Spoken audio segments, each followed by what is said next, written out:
आचार या प्रकरणाची आपली 210 वचने आधी झालेली आहेत. आज त्या पुढील वचने आपण श्रवण करणार आहोत. आजचं वचन आहे, तैसे काही देवती जोनळे नाही तरी काही अमेध्य पेवी सो येईल, अन्न नाही तरी काही विख खाओ येईल, तरी होत सांगता हेची करिता होईल की. मागील वचनामध्ये आपण पाहिलं,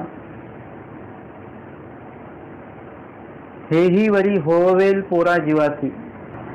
म्हणजे अवघडातलं अवघड कार्य जर असेल कर्मपैकीचं, कर्म राहटीचं, तर ते सुद्धा जीवाच्याकडनं सहजपणे होईल किंवा ते करण्याचं आव्हान जीव सहजपणे स्वीकारेल.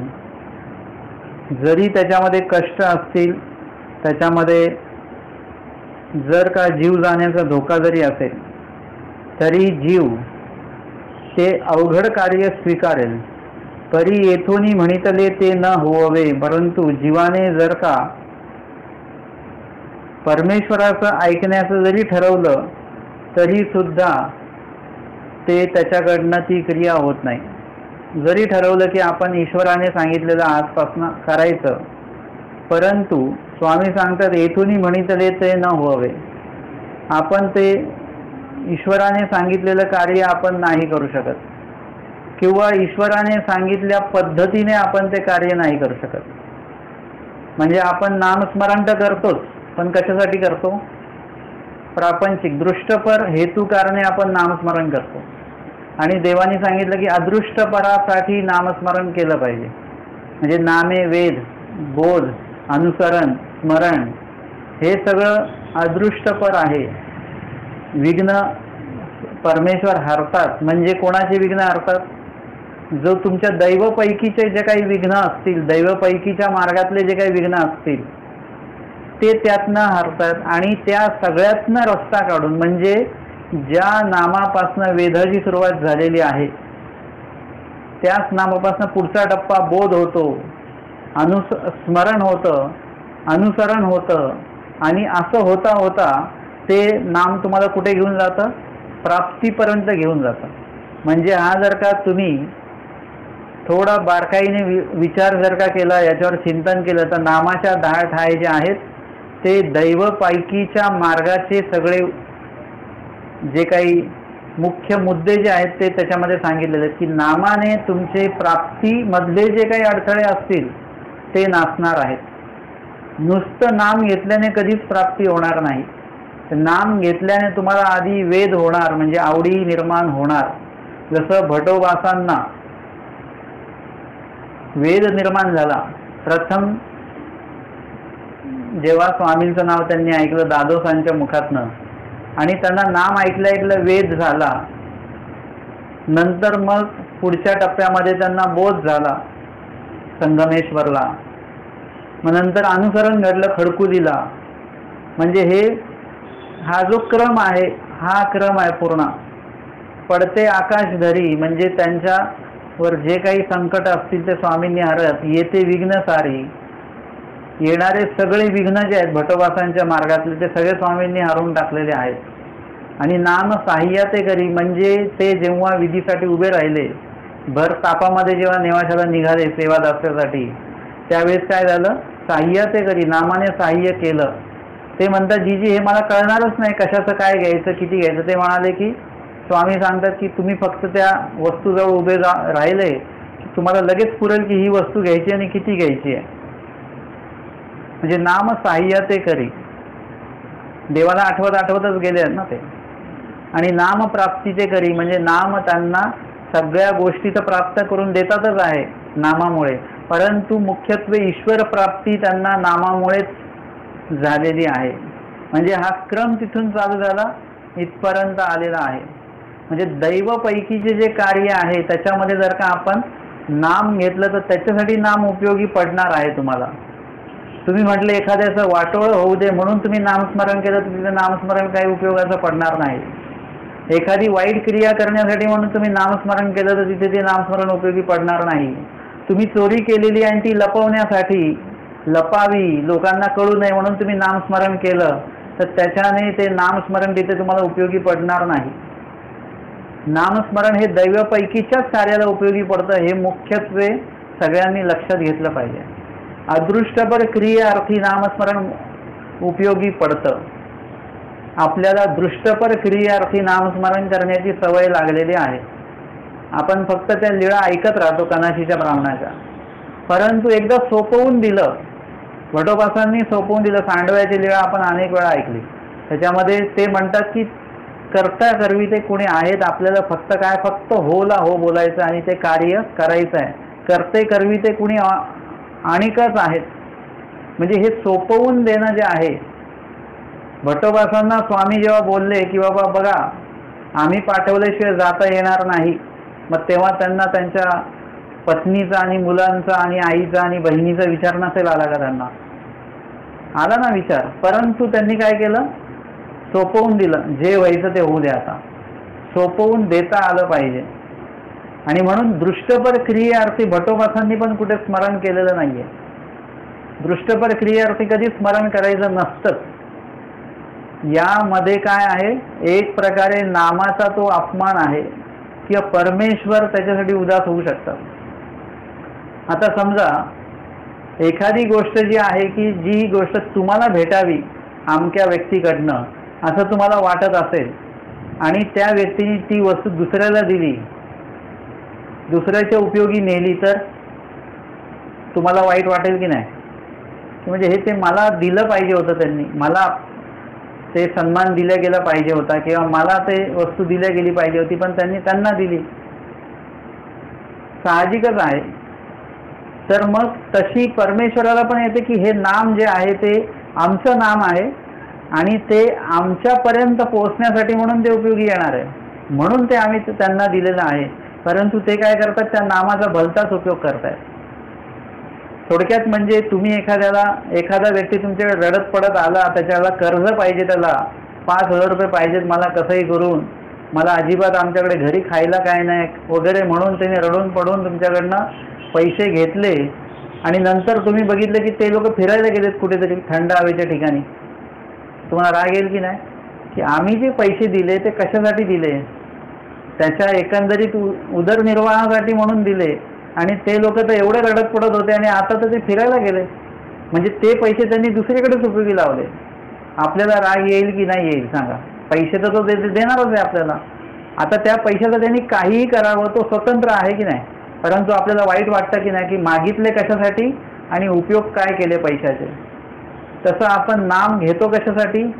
प्राप्तीसाठी. पण उपयोग कशासाठी करतोय? दृष्टपर गोष्टींसाठी नामाचा उपयोग करतो. आणि देवाने नाम कशासाठी दिलं? अदृष्टपर प्राप्तीसाठी म्हणून परमेश्वराने ते नाम दिलेलं आहे. हा फरक पडतो. म्हणून दृष्टपर क्रियार्थी नामाचा उपयोग करणे म्हणजे हा नामाचा एक प्रकारे अपमान केल्यासारखा आहे. लक्षात घ्या. थोडंसं विषय किचकट आहे, कारण की सगळ्यांना ते अंगवळणी पडलेलं आहे दृष्टपर क्रियार्थी नाम उच्चारण. म्हणून ही गोष्ट पचवणे खूप अवघड पटणारच नाही आपल्याला. कारण की ज्या गोष्टी आपण करत असतो त्याच्या विरोधात जर का कोणी बोललं तर आपल्याला ते कधी पटत नाही.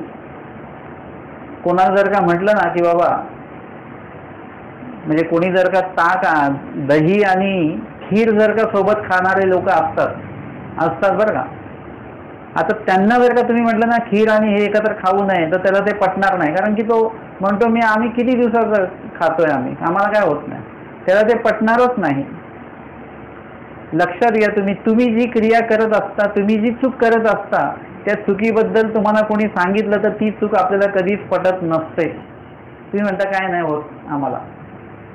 तसंच आहे की हे जर आम्ही सांगितलं दृष्टपर क्रियार्थी अदृष्ट क्रियार्थी, हा जर का फरक आपल्याला कळाला. दृष्टपर म्हणजे कनाशीचा ब्राह्मण मागत होता ते सगळं दृष्टपर आहे. जर का आपण त्याला नावं ठेवतो आहोत तर आपण सुद्धा दृष्टपर क्रियार्थी नामाचा उपयोग नाही केला पाहिजे, परमेश्वराचा उपयोग नाही केला पाहिजे. ते आपल्याला बरोबर भेटणारच आहे. पण अदृष्टपर क्रियार्थी नक्कीच देवाला तुम्ही सांगू शकता. ज्ञानार्थी, प्रेमार्थी जे काही सांगितलेलं ना, अप्राप्ती भावावी. कशाची? ना 7 पदार्थाची स्थान, प्रसाद, वासनिक, भिक्षुक, शास्त्र, ईश्वर आणि प्रेम याच्याविषयीच देवाला विनंती करायची असते, बाकीच्या विषय नाही. आम्हाला भांडण घडू दे म्हणून काय बोलायचं नसतं. ते भांडण कधी पण कसं पण होऊ शकतं, तुमची चुकी नसताना पण होऊ शकतं. परंतु चांगलं घडावं याची विनंती करावी लागते तुम्हाला. आम्ही आजारी पडावं म्हणून विनंती करावी लागत नाही, आपोआप तुम्ही आजारी पडणार आहात. परंतु आजारी पडू नये याच्यासाठी विनंती करावी लागते. अविधी घडू नये म्हणून कधीच विनंती करावी लागत नाही. अविधी घडावी मला अशी विनंती करावी लागते का कधी? अविधी घडतेच, विनंती न करता घडते. परंतु विधी घडावा यासाठी देवाकडे विनंती करावी लागते. तोच क्रम आहे की दृष्टपर क्रियार्थी कधीही विनंती करू नका देवाला. दृष्टपर म्हणजे कर्मपैकीचं दृष्टपर, दैवपैकीचं दृष्टपर नाही बरं का. परंतु अदृष्टपरासाठी मात्र विनंती करावी लागते. देवाचा वेद होणं, बोध होणं, ज्ञान होणं, अनुसरण घडणं या ज्या काही अदृष्टपर क्रिया आहेत याच्यासाठी मात्र देवाकडे विनंती करावीच लागते. पण दृष्टपर क्रियार्थी देवा मला हे पाहिजे ते पाहिजे म्हणून तुम्ही हे करत असाल तर स्वामी सांगतात हे तुम्हाला राहट घडीकीचे दृष्टांत सगळं भेटणारच आहे. कर्मपैकीचं सगळं भेटणार आहे, काही मागायची गरज नाही. सगळे दुखणं तुम्हाला येणार आहेत, वाईट दिवस तुम्हाला येणार आहेत, चांगले दिवस तुम्हाला येणार आहेत, पापाचं फळ भेटणार आहे, पुण्याचं फळ भेटणार आहे. सगळं क्रमाने लावून ठेवलेलं आहे. आजकालच्या त्या जेवण पद्धतीमध्ये असतात ना बुफे सिस्टीम, म्हणजे त्याच्यात क्रम लावलेला आहे. तुम्ही फक्त काय करायचं, लाईनीत उभं राहायचं. पुढे गेले की तुम्हाला ताट मिळतं, त्याच्या पुढे वाटी असते, त्याच्या पुढे चमचा असतो, त्याच्या पुढे बरोबर ती भाजी ठेवलेली आहे, भात ठेवलेला आहे, चपाती ठेवलेली आहे. तुम्ही गडबड करायची नाही की मला भात द्या, ते म्हणतील आधी प्लेट घ्या. क्रम आहे तुमचा बरोबर, आधी तुम्ही हे प्लेट घ्या, इथून सुरुवात करा, क्रमाने सगळं भेटणार. आपण मध्येच की नाही मला सगळं जेवण एकाच ठिकाणी इथंच पाहिजे, तसं नाही. तुमचा क्रम आहे त्यानुसार सगळं भेटणारच आहे तुम्हाला. तसं दृष्टपर क्रियार्थी देवाला कधीच विनंती करून आपली संधी वाया घालवू नका. म्हणजे ते एक काय होतं की बाबा एकाला कोणाला तरी तावीज दिली, काहीतरी दिलं त्याला, समजा कोणीतरी भूतानी म्हणा की देवतेनी म्हणा, काल्पनिक कथा आहे. मग त्यांनी सांगितलं की ह्याच्यात 3 वस्तू मागायच्या, पण एक वस्तू मागितली की एक वस्तू जाणार. 3 वस्तू मागितल्या तर 3 वस्तू जाणार. मग काय झालं की त्या माणसाने पैसा वगैरे मागितला, पैसेच मागतात लोक. पैसा मागितला तर काय झालं, त्याच्या बदली त्याचा मुलगा मेला. एक आलं एक गेलं. आता त्याची पत्नी म्हणायला लागली काय करायचं या पैशाला, म्हणजे मुलगा गेला आपला. ते जे तावीज आहे त्या तावीजकडे काय करा तुम्ही, मुलगा मागा. हे पैसे गेले तर जाऊ द्या, मरू द्या तिकडे. आता तो मुलगा त्या शवागृहामध्ये होता, प्रेत त्याचं तिथं पडलेलं होतं. त्या तावीजला त्यांनी सांगितलं मला माझा मुलगा दे परत. आणि तो मुलगा आला, पण तो कसा आला, भूत होऊन आला. तो माणूस म्हणून आला का आता, तो भूत होऊन आला. आता तो भूत होऊन आलेला मुलगा काय करायचा आहे, काय करणार त्या भूत होऊन आलेल्या मुलाचं. त्याचे डोळे एकदम वेगळेच दिसायचा, त्याचा आवाज वेगळाच. आता ते म्हणे अरे बाबा आता ह्या मुलाचं काय करायचं. आपण परत त्या तावीजला म्हटलं की हा मुलगा आम्हाला नको, परत मारून टाकायला. परत तो मुलगा मेला. म्हणजे त्या तावीजचा काही उपयोग झाला का. जे मागायची संधी होती ती संधी त्याच्यामध्ये गमावल्या गेली. म्हणजे हे काय झालं, आपण सुद्धा नामाच्या माध्यमातून जे काही परमेश्वर प्राप्तीची संधी आहे, अदृष्टपर गोष्टी मागण्याची जी संधी आहे ती आपण दृष्टपर गोष्टी मागून ती गमावतो आपण. तेवढा वेळ तुम्ही जर का नामस्मरणाला दिला की देवा जे व्हायचं ते होऊ द्या. आमच्या साधाईचा फक्त बोलल्या की चक्रधर स्वामींची जी दासी आहे एल्हो, ती बुडाली, जी वाचवा नाही म्हणाली, ती फक्त म्हणाली की मी बुडाली. की जे बुडताना तरी देवाचं नाव घ्यावं, देवाने लगेच त्यांना काठावर लावलेलं आहे. म्हणजे त्यांना काहीही विनंती करावी लागली, फक्त म्हटले की मी बुडते. त्याच्यानंतर स्वामींना बाईसा पण म्हणतात, देविका दास मंडळी बुडालाजी वाहलाजी. म्हणजे ते बुडतायत आणि स्वामींनी लगेच त्यांना काय केलेलं आहे, वाचवलेलं आहे.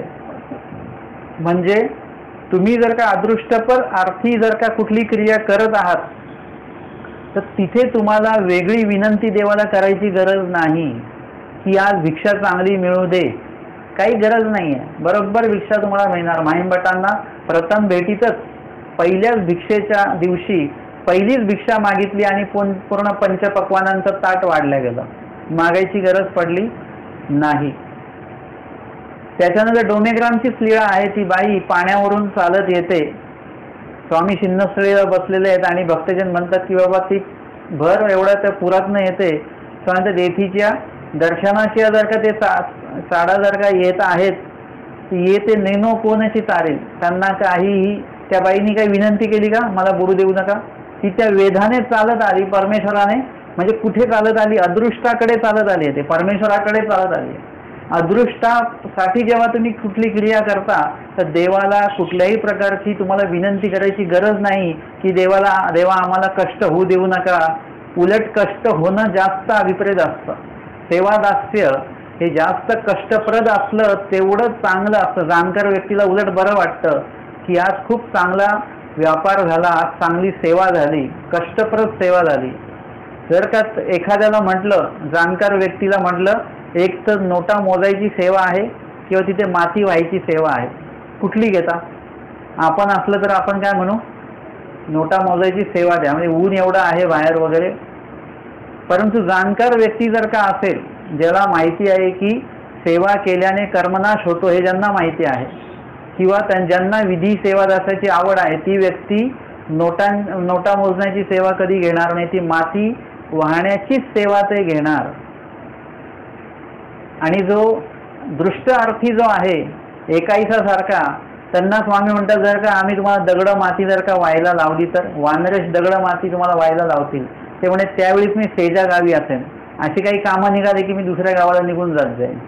हे कोण आहेत? हे दृष्टार्थी लोक आहेत. हे म्हणजे परमेश्वराकडे वेगळ्या कारणासाठी म्हणून आलेले आहेत. स्वामी म्हणतात भक्त आणि सेजा गावी, म्हणजे अदृष्टपर जर का विधी निघाला की लगेच तुम्ही पळून जाणार. मग कशासाठी येणार? दृष्टपर गोष्टींसाठी.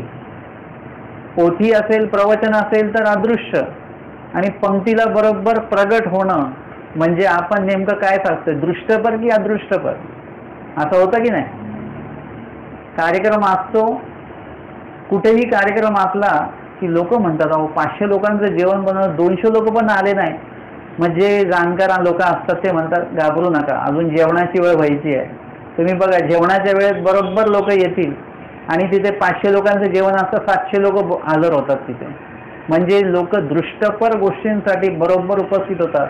परंतु प्रवचनाला कोणी येत नाही. अदृष्टासाठी कोणीही येत नाही. आणि म्हणून या ठिकाणी आपल्याला दृष्ट आणि अदृष्टाचा फरक कळला पाहिजे आणि महत्त्व कशाला दिलं गेलं पाहिजे.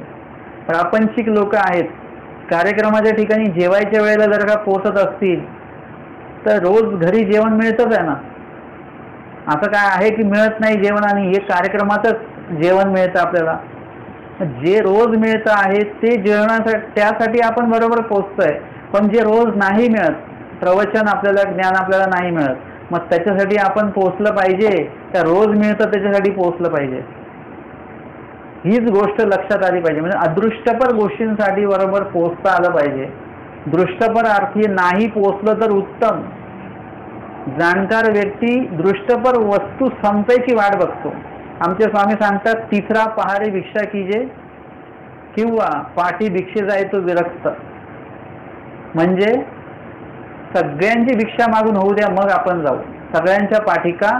कारण की त्या वेळामध्ये चांगले चांगले पदार्थ देऊन संपलेले असतील. आपण गेलो तर आपल्याला काहीतरी शिळी भाकर म्हणा वगैरे असं काहीतरी मिळेल, किंवा शिल्लक, एकदमच शिल्लक असेल जे आता सगळ्यांचं जेवण झाल्यानंतर जे शिल्लक उपेक्षिलेलं जे अन्न आहे तेच आपल्याला मिळेल.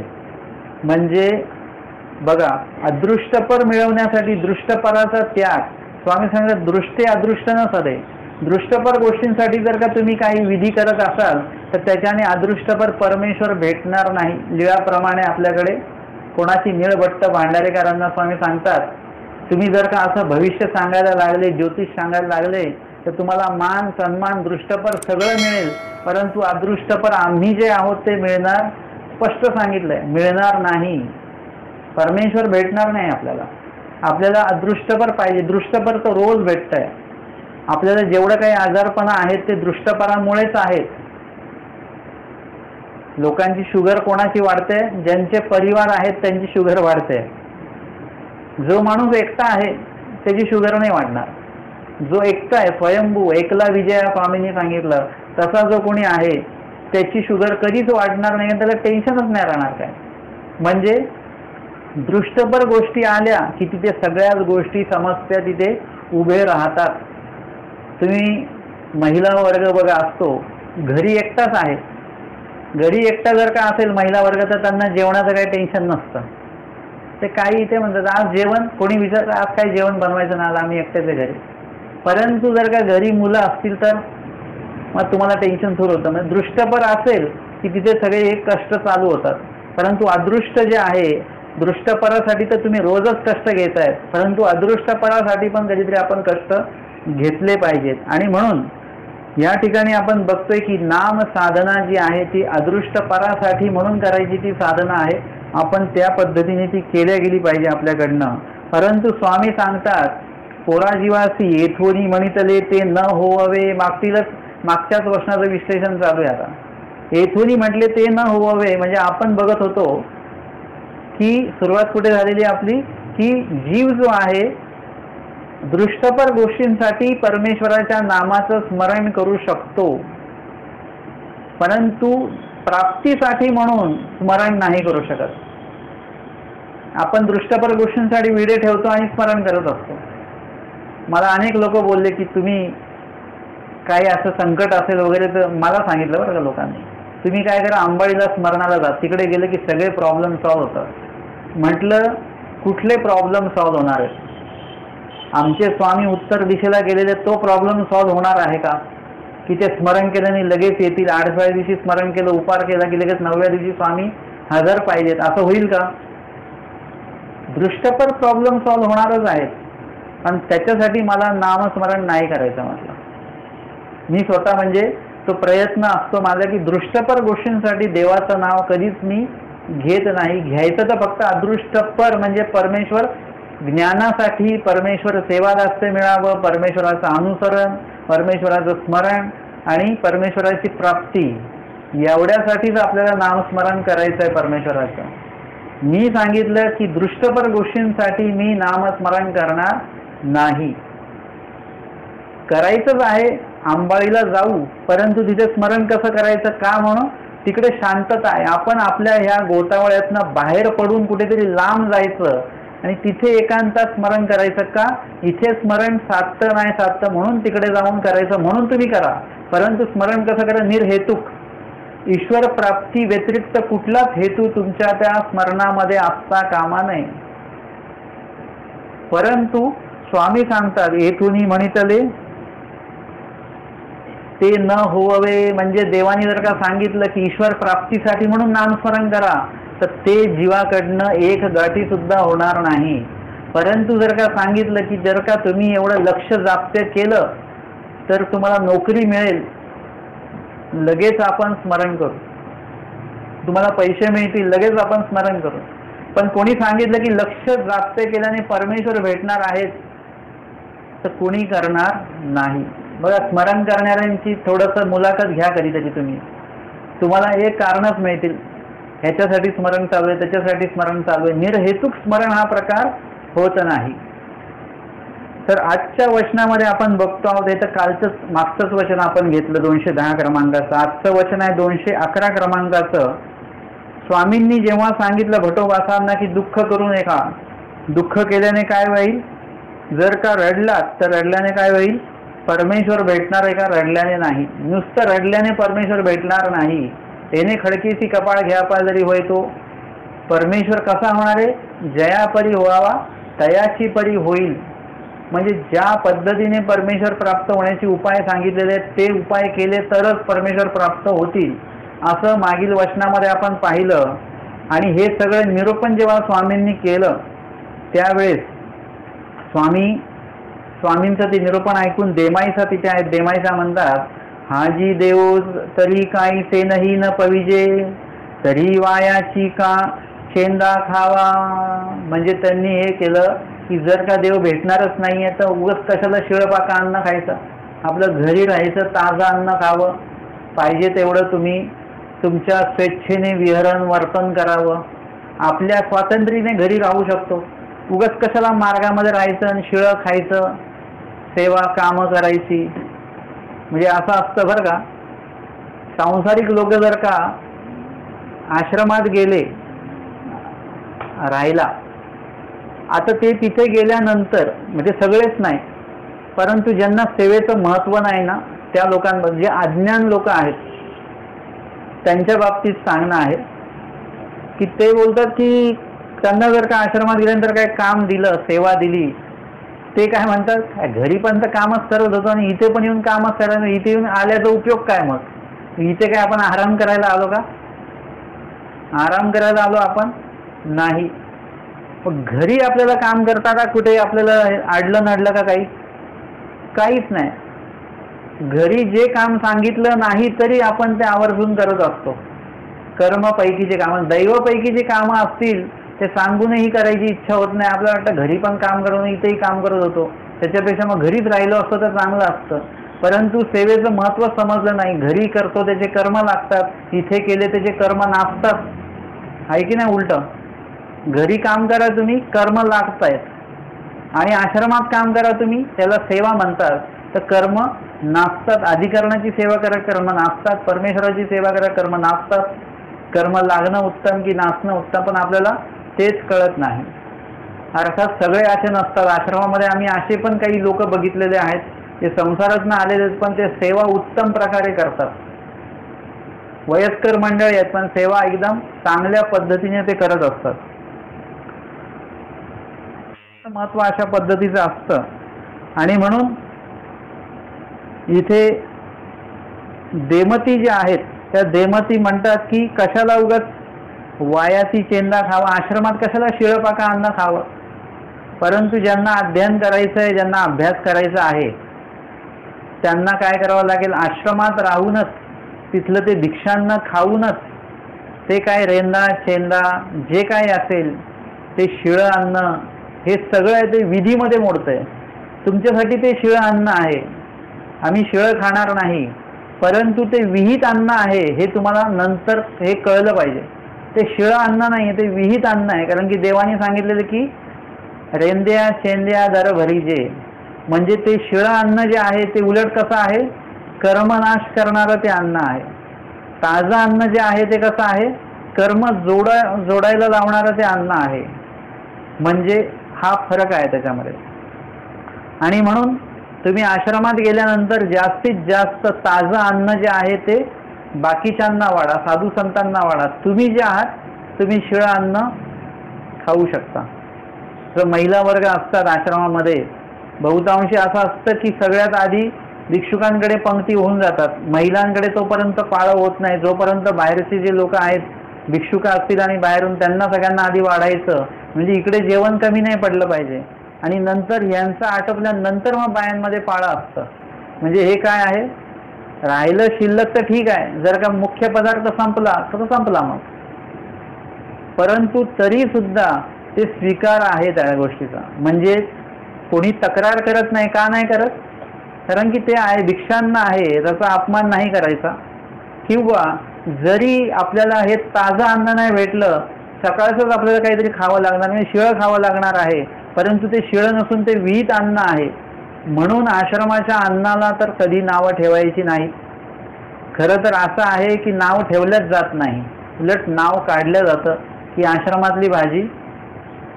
एक आपल्या उपदेशी ताई आहेत आणि त्यांचे मिस्टर अन्य, ते एकदा वांबोरीला आले आणि आल्यानंतर आता ते थोडे प्रतिकूलच होते तेव्हा, पण ते आणलं त्यांना. आणि आणल्यानंतर त्यांनी तिकडे जेवण वगैरे केलं. त्यांना जेवण एवढं आवडलं, आश्रमातलं जेवण. एक तर नवीन आणि प्रतिकूल माणूस आला की आपल्याला भीती असते किंवा यांना आवडतं की नाही वगैरे काय. त्यांना भाजी एवढी आवडली आणि मग ते घरी येऊन पत्नीला म्हणाले ती भाजी कर बरं. त्यांनी केली भाजी. ते म्हणे पण ते आश्रमासारखी भाजी नाही झाली म्हणे, तू तशीच भाजी कर. ती म्हणे आता मी काय करू, अजून आश्रमवाल्यांना विचारून केली तरी ती भाजी. ते म्हणे तशी नाही भाजी, म्हणे आश्रमातली भाजी काहीतरी वेगळीच होती. म्हणजे हे आहे भिक्षांनाचं महत्त्व आहे. तुम्ही त्याच्यामध्ये काही चटकदार जरी नाही केली पण त्याची चव जी आहे ती बरोबर लागते. परंतु देमती काय म्हणतात, त्या म्हणतात, देमाईसा म्हणतात की वायाची का चेंदा खावा, उगच कशाला शिळं अन्न खात बसायचं देवाच्या नावाभरोसे. देव तर भेटणार नाही या जन्मामध्ये, हे नक्की आहे. मग उगच कशाला आपण त्या देवाच्या ह्याच्यामध्ये दुःखामध्ये शिळं अन्न खात बसायचं. सुखी असावे काना आपुल्या बापा भाऊचा घरी, तूप भात खाऊन या. आपल्या आई वडिलांकडे आपण निवांत राहावं, तिकडे काय खावं, तूप आणि भात खावं. यांना स्वामींनी कुष्टियाचा दृष्टांत सांगितला ना, ह्याच्यासाठीच सांगितला. यांचं हे वाक्य आहे, यांना सांगितलं ना, यांचं हे वाक्य आहे की आपण बापा भावाच्या घरी ते राहून तिथे तूप भात खावा. ज्या कोणी लग्न झालेल्या महिला वर्ग आहेत त्यांनी जा बरं माहेरी. किती दिवस तुम्हाला ठेवतात, किती दिवस तुम्हाला तूप खाऊ घालतील? 8 दिवस, 15 दिवस. 15 दिवसानंतर जे नवीन मेंबर आलेले असतात त्याच्यात भावाच्या मिसेस वगैरे, त्यांना वाटतं आले का ना कायमचे, मग तुमचं हळूच तूप बंद होणार. म्हणजे जास्त दिवस कौतुक नसतं, एक लिमिटेड असतं. 1 महिना जर का तुम्ही राहिलात, 1 महिना जर का जावई जर का जाऊन राहिला सासरवाडीला, 8 दिवस त्याची इमानी इतबार हे सगळी सेवा होईल. पण तो जास्त 1 महिना झाला तर सगळ्यांचे डोळे फिरून जातात. मग हे काय 1 महिना तरी राहायला तयार नाही. आता सांगा या देमतीला काय सांगायचं. ही म्हणते की तिकडे निवांत बापा भावांच्या तूप भात खावा. कोण खाऊ घालणार? इथे काम केल्याशिवाय कोणी कोणाला काही देत नाही. तुम्ही काही मदतनीस आहात का आम्हाला, तर आपण त्याची काहीतरी उठबस करतो. जो आपल्या काही कामाचंच नाही आहे त्याचे आपण उगाच हे करतो का? कामाच्याच व्यक्ती संदर्भात म्हणजे एक नॉर्मली आहे, तुम्ही व्यवहार म्हणून त्यांना चहा पाणी वगैरे द्याल, परंतु तुमची आपुलकी कोणाशी असेल जो तुमच्या उपयोगी पडणार आहे त्याच्याबद्दल आपुलकी असते. एरवी बाकीच्यांशी आपुलकी तुमची एक व्यवहार म्हणून असते, बस एवढंच काय ते. आता म्हणून स्वामींनी त्यांना सांगितलं की देमती कशाला येता संविधानात आमच्या, त्याच्यापेक्षा तिकडेच राहायचं. ते म्हणतात की देव आम्हाला काही निरूपण करत नाही. ते म्हणतात की देवा आम्ही सगळं सोडून तुमच्याकडे यायचं. स्वामी म्हणतात इथून जा, आम्हाला स्वामी ठेवायला तयार नाही. स्वामी म्हणतात तुमचं आहेच काय ते सांगा पहिले. त्या दिवशी तर बोलल्या होत्या की बापा भावाच्या घरी राहायचं, तुमचं आहे काय सांगा. पती गेला, बाकीच्या सगळ्या गोष्टी गेलेल्या आहेत, आणि पती गेल्यानंतर मग साहजिकच काही चांगले कपडे नेसता येत नाही, अलंकार नेसता येत नाही, चांगलं खाता येत नाही, एवढं सगळं असतं. म्हणजे या गोष्टी तर तुमच्या आपोआपच सुटूनच गेलेल्या आहेत. चांगले कपडे, दागिने, चांगलं गाणं. आणि तुम्ही ज्यांच्याकडे राहताय, माहेरी तुम्ही राहताय, तर तिथे तुम्हाला काम करावं लागतं. जोपर्यंत लग्नाच्या आधीपर्यंत एक लाड असतो मुलीचा, पण लग्न झाल्यानंतर जास्त दिवस लाड नसतो. मग तिथे काय करावं लागतं, जर का परत तिथे जाणं झालं लग्नानंतर, नवरा सोडून जर का जाणं झालं किंवा मृत्यू झाला नवऱ्याचा आणि मग माहेरी राहायची वेळ आली, तर त्या ठिकाणी त्या बाईला स्वतःच्याच घरी काय करावं लागतं, सगळी कामं करावी लागतात. तिथे बसून खायला वगैरे नाही मिळत, कारण पिढी बदललेली असते. तिथे काम करून खावं लागतं, असं राहता येत नाही. ते स्वामींना त्यांना पटवून द्यायचं आहे. तुमच्याकडे आहेत काय तुमचं जे सोडून आलेत, आणि तिथे तर तुमचं असं आहे की सगळ्यांचं जेवण झाल्यानंतर तुम्हाला शेवटी जेवायला मिळतं. त्याच्यापेक्षा इथून आम्ही बोलवू तेव्हा या आणि पाठवू तेव्हा जा, असावे इथे कुष्टियाच्या धर्मी. आणि मग कुष्टियाचा दृष्टांत स्वामींनी सांगितलेला आहे त्या ठिकाणी. त्याचं कारण हे आहे, कुठेतरी स्वामींनी लक्षात ठेवलेलं आहे की ते म्हणतात की इथे चेंदा खाण्यापेक्षा बापा भावाच्या घरी तूप वगैरे खाऊन तिथे मस्त राहावं. कुठे काही तूप वगैरे काही भेटत नाही. स्वतःच्या घरी तूप असतं ते सुद्धा आपण खात नाही. आपण नाही लोक राहू देत, सणावाराला काही शिरा बनवायला कामी येईल, खातो का आपण तूप? काजू असतील आपल्या घरामध्ये तर नाही खात आपण, नको ते खिरीत वगैरे कशाला टाकायला उपयोगी, ते आपण चोंदून ते ठेवतो. नंतर ज्यांच्या ते नशिबात असतात काजू बदाम ते लोक खातात. कोण? किडी वगैरे, मुंग्या, त्यांच्या नशिबात असतात ते लोक खातात. मग म्हणजे सांगा बरं, या ठिकाणी आश्रमामध्ये सन्मानाने जर का आपल्याला काही भिक्षा मिळत असेल ती खाणं उत्तम, की संसारामध्ये घरची कामं करून मग खायला मिळणं ते उत्तम? काय उत्तम आहे सांगा? सन्मानाने जर का भिक्षा मिळते आपल्याला, आणि भिक्षा ही स्वामींनी लावून दिलेली बरं का, भिक्षा ही कोणी जीवाला देत नाही, हे स्वामींनी तुमची व्यवस्था करून ठेवलेली आहे. स्वामींनी सांगितलं तुम्ही भिक्षेला जा, तुम्हाला भिक्षा मिळणार. कधी चांगली भिक्षा मिळेल, कधी तुम्हाला पदार्थ उत्तम मिळतील, कधी कनियस पण मिळतील, परंतु तुम्हाला भिक्षा ही मिळणार म्हणजे मिळणार. आता इथे उलट असं आहे की भिक्षेला गेल्यानंतर उलट उत्तम पदार्थ भेटल्यानंतर दुःख वाटतं, कारण की जाणत्या विको सुखात नेती. उलट जेवढे कनिष्ठ पदार्थ भेटतील, वृक्ष पदार्थ भेटतील, वृक्षांना मिळेल, तेवढं उलट जास्त आनंद होतो की आज बरं झालं, भिक्षेला काही गोडधोड आलं नाही, तुपकट वगैरे काही आलं नाही, एकदम साधं जेवण आलेलं आहे, बरं झालं.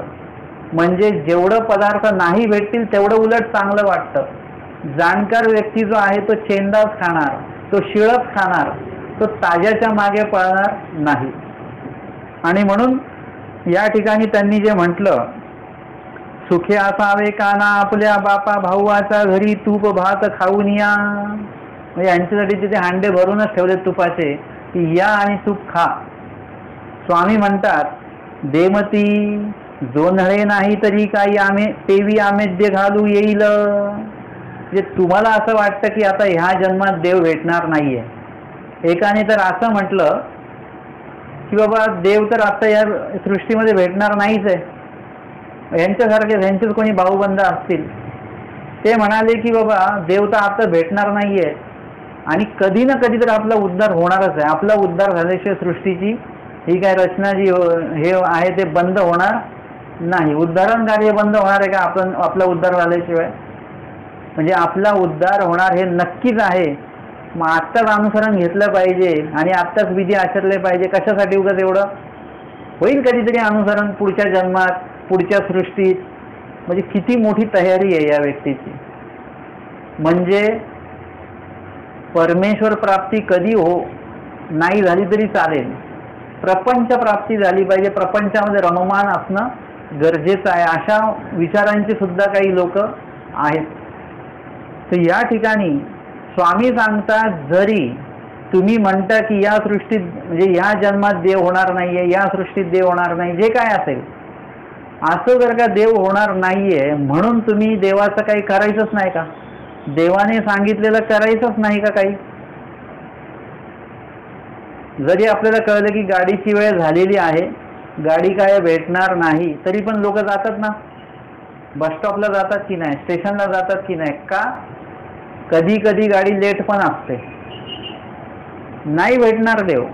परंतु कधी कधी असं असतं की चक्र असे पलटून जातात आणि तुम्ही एकाएकी 3.5 वर्षात तुम्ही एकदम योग्य होऊन जाता. भटोबास होते, कशी व्यक्ती होती? तलवार घेऊन फिरणारी व्यक्ती, माणसं मारणारी व्यक्ती, एका क्षणामध्ये नुसतं एक नाम ऐकलं आणि सगळं बदलूनच गेलं चक्र. पंथाचे आचार्य झाले, पंथाची पूर्ण जबाबदारी देव त्यांच्याकडे सोपवून निघून गेले स्वामी आमचे. म्हणजे कुठला माणूस कुठे पोहोचला, आणि ते पण 3.5 वर्षात बरं का. आपले 35 वर्ष झाले, जरी आपल्यात बदल नाही, 3.5 वर्षात त्यांच्यामध्ये एवढा मोठा बदल झाला. म्हणजे तुम्ही काय केलं पाहिजे?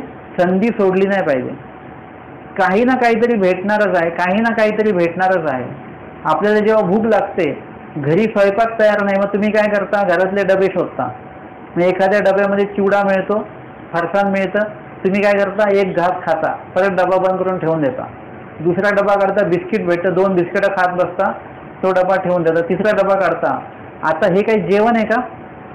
जेवण नाही आहे, परंतु पोट भरण्याची जी काही हे आहे, इच्छा आहे, ती काही सोडलेली नाहीये. म्हणजे कशाने असं काहीतरी वस्तू मिळणार आपल्याला की जेणे आपलं पोट भरणार आहे, आणि पोटामध्ये त्या वस्तू जात राहतात. फरसाण जातं, बिस्किट जातं, अजून काही फळ जातं. जेवण नाही मिळत, परंतु पदार्थ पोटामध्ये चालले आहेत. म्हणजे काहीतरी पोटामध्ये चाललंय की नाही. देव भेटणार नाहीये, परंतु देव भेटण्यासाठी म्हणून जे काही प्रयत्न तुम्ही करणार आहात, तुम्हाला हे नक्की माहिती आहे या जन्मात देव भेटणार नाहीये. परंतु परमेश्वरासाठी म्हणून किंवा परमेश्वराने सांगितलेले म्हणून कार्य जर का तुम्ही थोडे थोडे जरी केले तर काय होणार, तुमची योग्यता वाढेल, तुमची कणव वाढेल. म्हणजे जेणेकरून पुढे जेव्हा केव्हा परमेश्वर भेटणार आहे तेव्हा तुम्हाला अडचणी निर्माण होणार नाही, अडथळे निर्माण होणार नाहीत. परमेश्वर थोडं लवकर भेटतील तुम्हाला. म्हणजे कोणी जर का स्टेशनहून येणार आहे बघा, बसस्टॉपहून कोणतरी येणार आहे आणि आपल्याला त्यांना घ्यायला जायचं आहे म्हणा की काय, मग आपण काय करतो, ते तिकडून निघाले आपण इकडून निघतो. आपण काय म्हणतो, तुम्ही सरळ चालत या, आणि मी पण त्याच रस्त्याने सरळ चालत होतो. का? कारण की नुसते आपणच चालत गेलो तर काय होईल, अर्ध्या तासाने भेट होईल. परंतु आपण त्यांना सुद्धा म्हटलं की तुम्ही सुद्धा चालत या तिकडून या दिशेला, तर 15व्या मिनिटाला भेट होणार. म्हणजे 15 मिनिटं आधी भेट होणार आहे. लवकर भेट होईल की नाही. त्याच्यानंतर आता तुम्हाला अजून एक हे सांगतो, भिशी हा प्रकार असतो ना, पैसे गोळा करतात, इतके इतके मेंबर आणि इतके इतके पैसे गोळा करायचे वगैरे. ते काय करतात, 100 रुपये जमा करतात आणि त्यांना एकट्टी किती पैसे मिळतात, 1200 रुपये एका वर्षाचे मिळतात. त्यांना जर का सांगितलं की एकदम 1200 रुपये द्या, तर देता येतात का? नाही. मग ते काय करतात, थोडे थोडे पैसे जमा करतात, त्याचे 1200 रुपये होऊन जातात. थोडे पैसे जमा करायचे, त्याचे इतक्या तोळ्याचं सोनं होतं. पण एकाच टायमाला तुम्ही पैसे घेऊन लगेच सोनं तयार करू शकता का? नाही. म्हणजे थोडं जर का तुम्ही जमा केलं तर त्याचं पुढे खूप मोठं होतं. त्याला थेंबे थेंबे तळे साचे असं वाक्यप्रचार आहे. तसंच आहे की तुम्ही एकदमच देव भेटणार नाहीये, पण देव भेटण्यासाठी म्हणून जे काही विधी करणार आहे थोडा, तर त्याची ती कणव जी आहे ती बोटी कणव, म्हणजे कण कणव तुमची साठल्या जाणार आहे. आणि जिथे परमेश्वर भेटीसाठी 100% तुम्हाला कणव पाहिजे, तिथे कमीत कमी तुम्ही 10% जरी कणव जोडली तरी 90%च परमेश्वराचा लांब आहेत. मगाशी किती टक्के होते, 100% परमेश्वर लांब होते. तुम्ही 10% कणव जोडली, 90% परमेश्वर लांब आहेत. तुम्ही 30% कणव जोडली, 70% परमेश्वर लांब आहेत. आता म्हणजे 70% तर तुम्ही 70 म्हणजे 100 मध्ये तुम्ही 30% तर तुम्ही कमी केले की नाही, ते अंतर कमी केलं तुम्ही, म्हणजे ते वाया जात नाही. केली क्रिया वाया न असे, तेवढी तुमची कणव जोडल्या जाते आणि तेवढे परमेश्वर तुम्हाला लवकर भेटू शकतात. आणि म्हणून आपण जरी परमेश्वर भेटो का ना भेटो हे तुम्हाला माहिती नाहीये. कदाचित आपल्याला एखाद्याला याच जन्मात परमेश्वर भेटू शकतातही. एखाद्याची क्रिया जर का उच्च कोटीची असेल, एकदम एकाएकी तो धर्मात आला आणि त्यांनी उच्च कोटीची क्रिया केली, नामस्मरण ईश्वराला अपेक्षित असलेलं केलं, शांताबाईसांसारखे जे आहेत हेतूनी म्हणितले ते म्हातारी येते घडले, तसं जर का कोणी ईश्वराने सांगितलेला यथातथ्य विधी जर का आत्ताच्या या क्षणापासून चालू केला तर कदाचित त्यांना कमी कालावधीमध्ये परमेश्वराचा पुनःसंबंध त्यांना होऊ शकतो. पुनःसंबंधी ते जन्मू शकतात. एका जन्मात सुद्धा त्यांची योग्यता होऊ शकते. आपण कुणाविषयी पण असं निर्णय मांडू शकत नाही, स्वतःविषयी पण नाही मांडू शकत. तुमचं स्वतःचं पण एखाद्या वेळेस माहिती नाही, असं काही वेळ येऊन जाईल आणि तुमच्याकडनं एकाएकी प्रेमोपाय घडून जाईल. प्रेमोपाय घडलं की लगेच पुढे पुन्हा संबंध आहेच लगेच या देहाच्या पाठी. म्हणजे काय आहे, कधी कुठली क्रिया परमेश्वर आपल्या हातून घडून घेतील हे आपण सांगू शकत नाही. आणि म्हणून ईश्वर सेवेमध्ये कायम असलं पाहिजे. देव भेटणार नाही म्हणून सेवा सोडायची नाही. लोकांचे बँकेत पैसे बुडतात, पतपेढीमध्ये पैसे बुडतात, ते परत भेटणार आहेत का? बुडले की बुडले, परत भेटत नाही. परंतु ज्यांचे बुडले ते शेवटपर्यंत त्या तारखेला जा, ते येऊन जाऊन चौकशी करा, पेपरला काय बातमी येते का बघा, म्हणजे ते पूर्ण प्रयत्न त्यांचे चालू असतात. आणि कधी कधी असं होतं की ते भेटतं पण, असं सुद्धा होत असतं.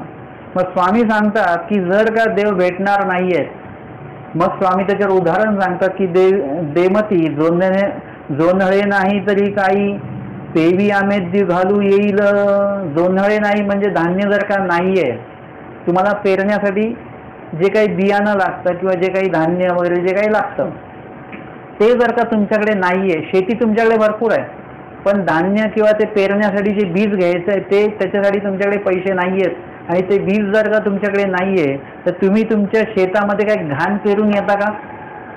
घाण तर फुकट भेटते. मग ती घाण घेऊन येतो का आपण? कचरा घेऊन येतो का आणि त्या शेतामध्ये टाकून ठेवतो का? जर तुमच्याकडे काही चांगलं पेरण्यासाठी नाहीये म्हणून तुम्ही ते शेत जे आहे ते वाया घालवून देता का? त्याच्यामध्ये काहीतरी नको असलेल्या गोष्टी पेरता का तुम्ही? नाही. अन्न नाही तरी काही विक खाऊ येईल. एखाद्याकडे अन्नच नाहीये खायला, मग तो काही विष आणून खातो का? म्हणजे आपलं आयुष्य किंवा आपलं जे कार्य ते वाया जाऊ देतात का लोक? नाही. नसेल जर का अन्न, बीज जर का आपल्याकडे बीज जर का नसेल तर आपण ते शेत तसंच पडून राहू देतो, परंतु त्याच्यात काहीही कचरा आणून टाकत नाही. घरी जाऊन जर का आपल्याला आनंद घ्यायचा, इथे मार्गात राहून हे खाण्यापेक्षा घरी जाऊन चांगलं खाऊया म्हणजे काय आहे? या ठिकाणी तुम्हाला जर का कणव जोडता येत नाही म्हणून तिथे जाऊन तर काय तुम्ही नर्क जोडून येणार का घरामध्ये? आमचे हिराईसा म्हणतात, त्यांच्या पूर्वाश्रमीचे जे पती म्हणजे पंडित बाग, ते म्हणाले की मी मुलाचं लग्न लावून येतो, तुम्ही जा पुढे. त्या गेल्या दीक्षा लग्न मुलाचं व्हायच्या आधीच, मुलाचं लग्न व्हायच्या आधीच त्या दीक्षा घ्यायला निघून गेल्या, अनुसरल्या. आणि यांनी पंडित बासांनी सांगितलं की मी मुलाचं लग्न झालं की मी येईन, पण ते काही मुलाचं लग्न झाल्यानंतर सुद्धा ते काही गेले नाही. पंडित बास विराईसांनी त्यांना पत्र पाठवलं आणि विचारलं की जी चुलीची खीर खाल्ली ती चुलीची काही राख खाणार का? आता इतक्या दिवस ज्या चुलीवर तुम्ही चांगलं खाल्लं, म्हणजे ज्या प्रपंचामध्ये तुम्ही चांगले दिवस बघताय आतापर्यंत, आता तुम्हाला त्या चुलीची राख खायची की काय? म्हणजे त्या प्रपंचामध्ये तुम्हाला नरक भोगायचेच की काय? म्हणजे मुलं भांडतील, मुलं सुद्धा हाकलून देतील, घरामध्ये आपल्याला तिथे राहताना काही आपल्याला व्याधी आजार होईल, हे नरक आता तुम्हाला त्या घरामध्ये बसून बघायचेत का? भोगायचेत का? आणि मग त्यांच्या लक्षात आलं की नाही आता जावं लागेल, मग ते गेले. एकंदरीत आपल्याला जर का तिकडे तेवढं स्मरण होत नाही, तेवढा विधी होत नाही, याचा अर्थ असा नाही की तुम्ही विधी करायचंच नाही. एखाद्या वेळेस जर का आपल्याला वचन पाठांतर होत नाहीये, याचा अर्थ असा नाही की तुम्ही काहीच वाचायचं नाही, असं नाही. तुम्ही काय केलं पाहिजे, जरी तुमचं वचन पाठांतर होत नाही तरी तुम्ही सूत्रपाठ तर वाचू शकता, नुसतं वाचून काढा. पाठांतर होत नाही काही हरकत नाही. माझ्याकडे काही लोक येतात वयस्कर, ते म्हणतात बाबा आमचं पाठच होत नाही. तर काही हरकत नाही, काही पाठ करायची गरज नाही. तुमचं वय 70-80 आहे तर तुम्ही पाठ करण्याच्या मध्ये वेळ घालवू नका. तुम्ही काय करा, पाठ नका करू पण सूत्रपाठ वाचू शकता तुम्ही. तेव्हा पण एक तुमचा वेळ जो आहे तो उपयोगीच लागणार आहे. तुम्ही जर का म्हटले की बाबा आम्हाला लिळा पाठ होत नाही, पण लिळा पाठ जरी होत नसले तरी वाचून तर काढू शकता, तुमचा वेळ तो उपयोगीच लागणार आहे. पाठ होण्याचं कणव तुम्ही जोडलेली नाही किंवा त्याचा तो लाभ तुम्हाला होणार नाही, परंतु वाचल्याचा लाभ जो आहे तो व्हायचा तो होणारच आहे. म्हणजे तुमच्याकडनं एखादी मोठी क्रिया नाही होणार, पण त्यासाठी म्हणून तुम्ही छोट्या छोट्या क्रिया पण सोडून द्यायच्या का? नाही एखादी मोठी सेवा होत म्हणून छोट्या सेवा पण सोडून द्यायच्या का? छोट्या छोट्या सेवा करत राहा, मोठी सेवा कधी ना कधी भेटणार आहे. कोणी कोणी म्हणतात की बाबा आमच्याकडनं अन्नदान होत नाही, पंगत होत नाही. आम्ही सांगतो मीठ द्या, म्हणजे आज मीठ द्याल म्हणजे क्रिया एक झाली ना, तुमची मीठ देण्याची क्रिया झाली. उद्या काय होईल, त्याच्यासोबत एखादी भाजी पण तुम्ही द्याल, कच्ची भाजी द्याल, भाजी बनवण्याचं साहित्य द्याल, कधीतरी भाजी बनवून द्याल. उद्या तुम्ही मीठ भाजी आणि त्याच्यासोबत परत काहीतरी अजून पुढचा पदार्थ तुम्ही वाढू शकता. म्हणजे क्रिया तुमची थोडी थोडी थोडी थोडी वाढत जाईल. जरी ती वाढणार नसेल तरी पण मीठ देण्याचा जो काही लाभ आहे तो होणारच आहे ना तुम्हाला. आयुष्यभर जरी तुम्ही मीठ दिलं तर मीठ देण्याचा लाभ तुम्हाला होणारच आहे. नाही तुम्ही मोठी पंगत करू शकत, परंतु छोट्या छोट्या क्रिया तर तुम्ही सहजपणे करू शकता. तुमच्याकडे कोणी वासनिक किंवा साधू आले तर त्यांना तुम्ही भोजन तर देऊ शकता ना. तुम्ही म्हणाल की आमच्याच्याने मोठी पंगत होत नाही त्यामुळे आम्ही वासनिकांना आणि साधूंना जेवू घालणारच नाही, असं जमेल का? मोठी क्रिया नाही होत तर छोट्या छोट्या क्रिया सोडू नका, त्या छोट्या छोट्या क्रिया चालू ठेवा. कधी लक्षात घ्या की मोठ्या क्रियेतनं जे लाभत नाही ते छोट्या क्रियेतनं लाभू शकतं. छोटी छोट्या क्रियेतनं थोडी थोडी थोडी थोडी कणव योग्यता भेटत राहील आणि त्याच्याने एखादी मोठी क्रिया आपल्याला भेटू शकते. तुम्ही 1-1 रुपया रोज जमा केला आणि मग त्याचे कधीतरी तुम्ही ते जर का उघडलं किती पैसे जमा झाले, पैसे तर तुम्ही 1 रुपया जमा केला, परंतु जेव्हा उघडलं तेव्हा त्याच्यामध्ये 1 लाख रुपये निघाले. म्हणजे जमा तर तुम्ही एकच रुपया केलेला, पण एकूण जमा किती झाले? जमा केले आणि जमा झाल्यामध्ये फरक आहे. जमा जे केले तुम्ही ते जमा करताना तुम्हाला कुठल्याही प्रकारचा दबाव आला नाही, कारण 1 रुपया म्हणजे तुम्हाला काहीच वाटलं नाही. परंतु जमा जे झालेलं आहे ते किती आहेत? 1,00,000 रुपये आहेत. म्हणजे तुमच्या लक्षात सुद्धा नाही आले की तुम्ही 1,00,000 रुपये जमवले. कारण की जमवताना तुम्ही काय केलेलं आहे, जमा करताना तुम्ही काय केलं, छोटं जोडत गेला. परंतु तुम्हाला माहिती की त्याच्यातनं मोठ्या कणवेची निष्पत्ती त्याच्यातनं झालेली आहे. विधीकरिता विधीच पुरे. एक छोटा विधी केला त्याला दुसरा विधी भेटतो, तिसरा विधी भेटतो, चौथा विधी भेटतो. तुम्ही पंगत नाही करू शकत मोठी, परंतु एखाद्याची पंगत असेल तर त्या पंक्तीची पूर्ण पदार्थ काय बनवायचा, कसा बनवायचा, ह्या पदार्थात हे टाकलं तर ही भाजी चांगली होईल, अशा पद्धतीने भात केला तर तो भात खायला चांगला लागेल. म्हणजे तुम्ही जर का त्यांच्या क्रियेला उत्तम स्वरूप प्राप्त करून देता आलं, तुमच्याकडनं पंगत होत नाही, पण तुम्ही एखाद्याची पंगत उत्तम प्रकारे तुम्ही करून देऊ शकता.